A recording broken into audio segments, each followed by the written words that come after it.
high this time of the year is about 45 degrees. So we're enjoying a nice evening. You got a nice day coming up tomorrow. Get out and enjoy that. If you're out this evening, 770 Twin Rivers Drive. But don't forget, you can always click it, gift it, and ship it. One of our major sponsors, we couldn't do it without them, with Yolanda Harris this evening. Yolanda?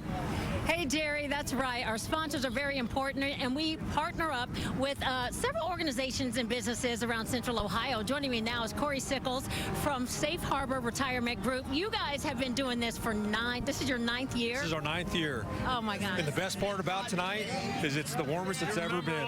So it's a great way for people to stop down and drop toys off. That's right, because Corey was out here with us last year when it was freezing cold and the teeth were chattering.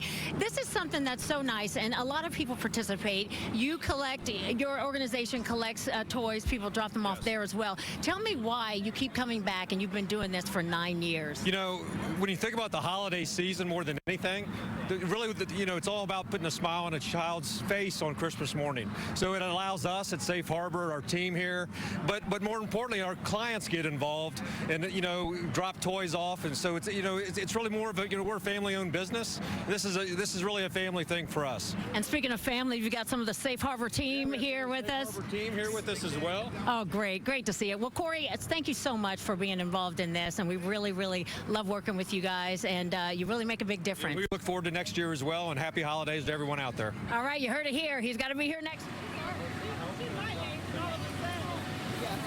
All right, Yolanda, thank you so much. Still ahead tonight at 6, recreational marijuana now legal here in Ohio, but